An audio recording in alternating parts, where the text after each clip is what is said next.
कर्मण्येवाधिकारस्ते मा फलेषु कदाचन मा कर्मफलहेतुर्भूः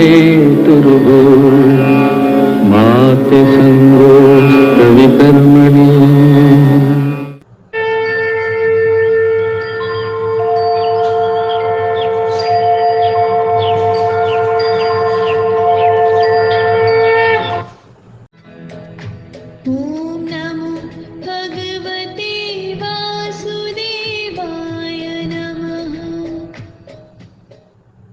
अथ चतुर्दशोऽध्यायः।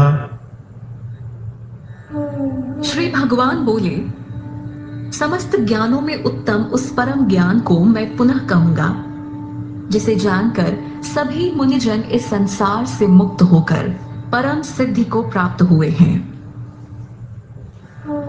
इस ज्ञान का आश्रय लेकर जो पुरुष मेरे स्वरूप को प्राप्त होते हैं, वे सृष्टि के आदि में जन्म नहीं लेते और प्रलय काल में व्याकुल भी नहीं होते। हे भारत, मेरी विस्तृत ब्रह्म रूप मूल प्रकृति तो गर्भाधान का स्थान है, जिसमें मैं जीव रूप गर्भ का स्थापन करता हूं।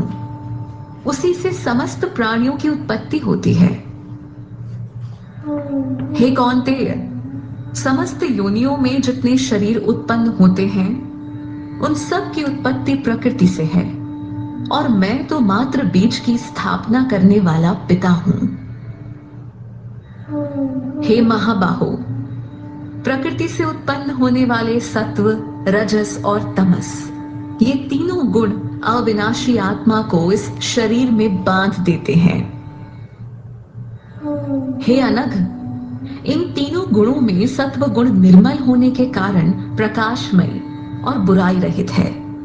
वह मनुष्य को आनंद और ज्ञान से आसक्त कर देता है। हे कौन्तेय, रजोगुण को तुम राग स्वरूप समझो, जिससे तृष्णा और आसक्ति उत्पन्न होती है।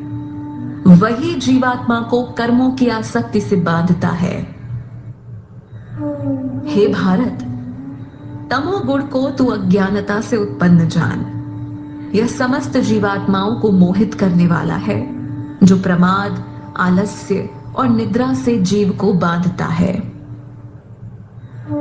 हे भारत, सत्व गुण आनंद से आसक्त करता है, रजोगुण कर्म से बांधता है, किंतु तमोगुण ज्ञान को छुपाकर प्रमाद में लगाता है।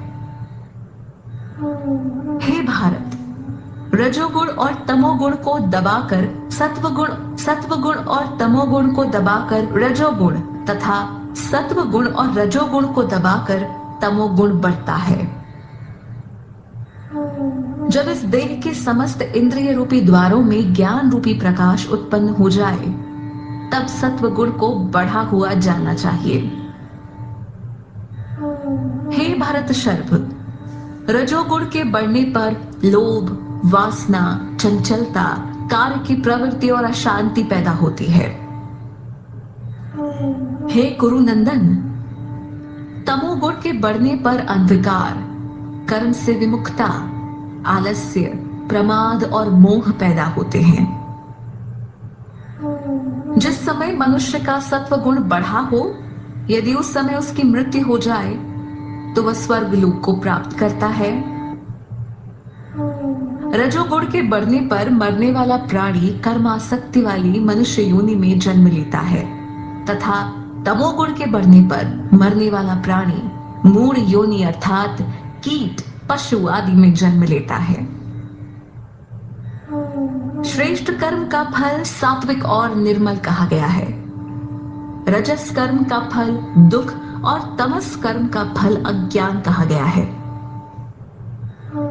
सत्व गुण से ज्ञान उत्पन्न होता है, रजोगुण से लोभ तथा तमोगुण से प्रमाद, मोह और अज्ञान उत्पन्न होता है। सत्व गुण में स्थित मनुष्य उच्च लोकों में जाते हैं, रजोगुण में स्थित मनुष्य मध्य में अर्थात मनुष्य लोक में जन्म लेते हैं, और तमोगुण में स्थित मनुष्य निम्न योनि अर्थात कीट, पशु को प्राप्त होते हैं। जब दृष्टा तीनों गुणों के अतिरिक्त किसी अन्य को कर्ता के रूप में नहीं देखता और इन तीनों गुणों से परे मेरे तत्व को जानता है, तब वह मेरे स्वरूप को प्राप्त हो जाता है। यह देही पुरुष जबकि इस शरीर की उत्पत्ति के कारण वाले इन तीनों गुणों को पार कर जाता है, तो वह जन्म, मृत्यु, बुढ़ापा और दुखों से विमुक्त होकर मुझे प्राप्त कर अमर हो जाता है। अर्जुन बोले, हे प्रभु, इन तीनों गुणों से मुक्त हुआ पुरुष किन लक्षणों से युक्त होता है? वह किस प्रकार के आचरण वाला होता है और वह किस साधन से इन तीनों गुणों से मुक्त होता है?